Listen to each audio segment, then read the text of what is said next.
Today, on Be Something Wonderful, be first cause. Don't get swept away in 3D conditions. I am your host, Tom Karen, and this is the Be Something Wonderful studio of higher consciousness, where we help you level up and become the best version of yourself. Creators, welcome back. I had a great session this morning, and this client mentioned the video that I posted on the membership channel yesterday, the idea of the be, do, have paradigm, and that we were talking about go to being first. All the doing, all the having follows the being or emanates from the being. But here was her question. She goes, Tom, I've been imagining my wish fulfilled. I've been living in the end. But now I'm faced with two major decisions, and I'm worried about whether I'll make the right decision.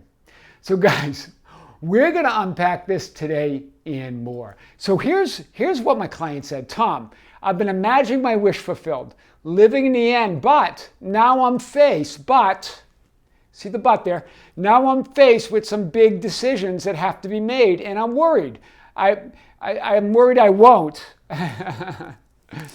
or I will. I'm worried I will make the wrong decision, or I'm worried I won't make the right decision. And she goes, I simply get swept away at times in 3D conditions. These were her words. And here's my answer, but it was much bigger than that. We're going to unpack this today. But then you're not in the end. You're not living in fulfillment. You're not living in that end. And we're going to talk about what that really means today. We're going to take it from a different angle, right? So acceptance, and here's what Neville says, acceptance of the end wills the means to that end, right? Once you accept the end, then all the decisions, they're just like any other condition. And those will follow. Those will follow and lead you to the end. You become totally indifferent as to possible failure. Neville got it. And here's what he says. He digs in here and he says, you're already that which you want to be. And your refusal to believe it or believe this is the only reason you do not see it. Do you see this? He digs in a little bit here, but I really want to get to this because remember, when you accept the end, that means all the means to that end. That end wills the means, all means, including all the decisions you make, right? You can't get it wrong. You will be led to that end if you accept the end. But if you're going to worry about your decision, you're going to doubt.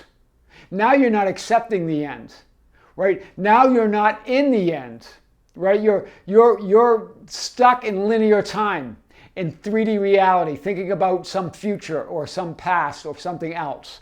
So I really want to hit this today like we never have before. When you have a thought or an ideal or of what you desire, so you have your thought or your ideal of what you desire, your wish, it is always created in the here and now. Hear this.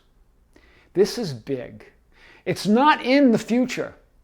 It's always created right now and right here. When you have your desire, I've talked about, but not the quite the way we're going to talk about it today, what living in the end really means, a thought or ideal, then it's always created or it's formed in the here and now. It exists. It's not and can never be in the past or the future, right? If it's in the future, then it is not formed at all. Do you hear this? It either exists here and now or it doesn't exist at all. Wow. Do you hear this? So when you desire something, when you think of an ideal, you're already in the end. It's done. It's created. And so it can't be in the future. It is and exists independent of time and space. That's why imagining, hear this, imagining your wish already fulfilled is the principal requisite of reality creation, right? Because without your desire, thought, or ideal, it can't exist.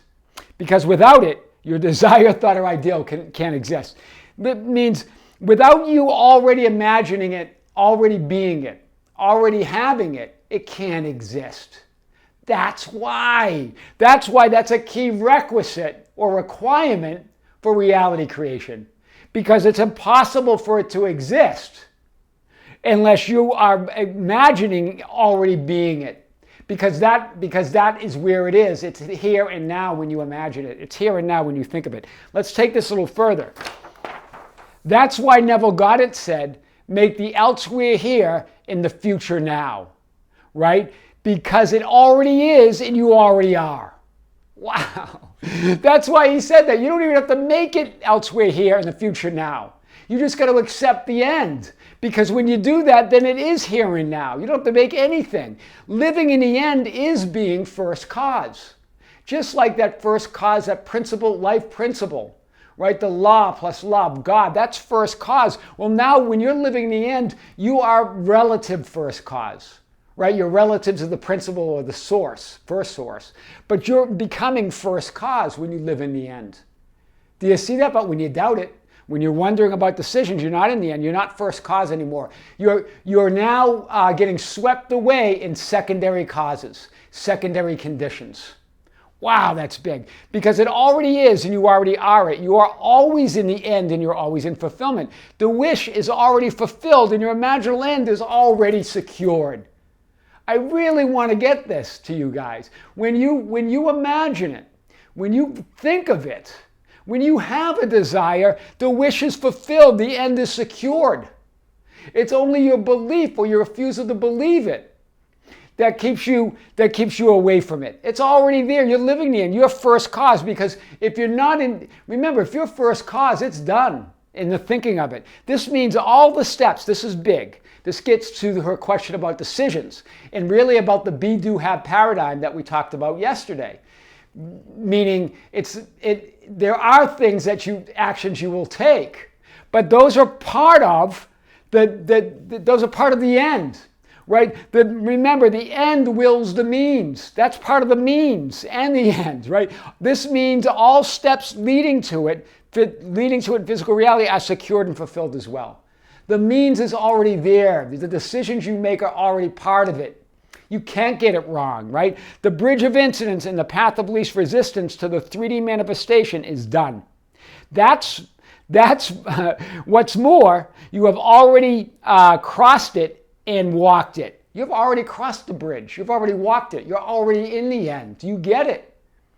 Wow, that's big here. It's all there, right?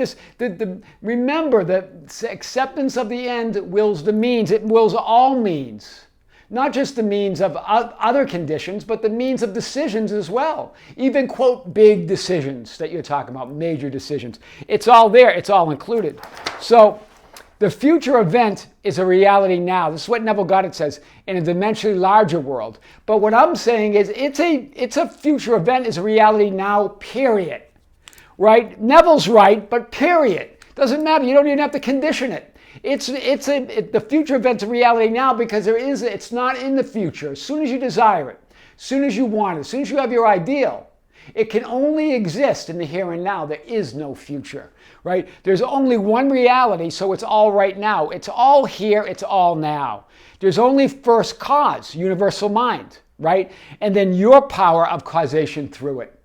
Do you see this? As you embrace first cause, that universal substance, that impersonal, powerful, infinite substance, and you allow it to work through you, you think with it and through it, then you become first cause of your reality, relative first cause to the universal mind or the divine mind, but still first cause. All other things are conditions in linear time. Same with those decisions. They're like any other condition, right? Or they're secondary causes. There's only good. There's only pure positive first cause. All other conditions that are seen as unwanted or negative are simply the absence of first cause. They're secondary conditions. Do you see that? You are either recognizing your desire ideal as real or not. Is it real or not? Because if it's real, then you don't have to worry about your decisions. It's already now. And all those decisions will lead you to the 3D manifestation, right? And whatever those conditions are labeled, positive or negative, right? They're all absent of first cause, right? They're all secondary conditions. You are first cause, right? You're either recognizing your desire ideal is real or not. You are either first cause or you are becoming a secondary cause or condition. That's big. So let's hit this a little bit more. This is why denials, hear this, are powerful when applied within this greater understanding. That's why you can deny if there's only one source, one cause, and it's only the cause of good. In other words, there is no evil. Evil is the absence of good. There is no unwanted. Unwanted is the absence of wanted. Do you see this? It doesn't exist. There's only pure positive first cause. So you're either first cause and recognizing that, or you're thinking that you're not. And you're creating something that's not. You're creating conditions, secondary conditions that are not real. The only real is the good, pure, positive energy. Everything else is an absence of that first cause. That's why you can deny. I've talked about denials a little bit. Without rejecting anything, you can deny negative conditions because they're not real. They don't have substance. The only substance is God or good or pure, positive energy. So anything negative can be denied because there's only one life, there's only one divine mind, there's only good. Evil or negative has no substance or subsistent existence. Remember we talked about the verb be and that it's a subsistent verb, right? So I think that was in yesterday's video. Remember, verb be is the subsistent verb of all that is and just is, right? The bad or the negative is created by the absence of good, right? Or first cause, which is impossible because first cause is all there is. It's impossible not to have first cause. It's impossible not to have to be.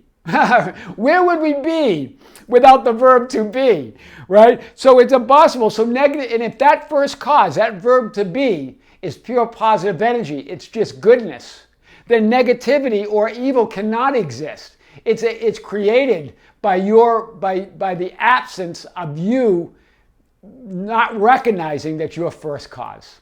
Do you hear this? And this is what the scripture says, right? The light shines in the darkness, and the darkness did not comprehend it. That's what it meant, right? The light's always shining, right? The light's always shining. Darkness doesn't exist. Darkness is just the absence of that light, of that love, of that goodness, of that first source. Wow. So you can't decide wrongly when the end is accepted. And it's done, and the end is secured, and the wish is fulfilled, whether you believe it or not. However, if you don't believe it, if you don't accept it, if you don't comprehend it, the light, if you don't comprehend it, then you won't perceive it. You'll be in darkness, like Scripture says. Right? Your right decisions, know this. Your right decisions are part of the bridge and path like all other 3D conditions. Right? And just as the law and the universal intelligence or first cause lead you along the path and over the bridge, it will lead you with the right decisions provided you can hear it by rising above the doubt and the fear. That really is accepting the end and staying there. That is being first cause and not getting swept up in 3D conditions. I am your host, Tom Karen, and this is the Be Something Wonderful studio of higher consciousness, where we help you level up and become the best version of yourself. Don't forget to subscribe, hit the notification button, like and share our videos. That's how we get our message out. You can also join us on the membership channel. There's a link below if you'd like to join, but again, there's going to be more content almost every other day here coming on this channel, on the public channel. You can also join us on Instagram and Twitter at Tom Karen. We have a Facebook page called Be Something Wonderful Ambassadors, facebook.com/groups/Be Something Wonderful. It's an open group. Anybody can join, but it's also private. So once you join, you share insight and guidance with other members, and it's not open to the public to see those comments. and then you can really just visit our website anytime at tomkaren.com or besomethingwonderful.com for all that information and more. Creators, with great love, with great light, and infinite gratitude, see you soon.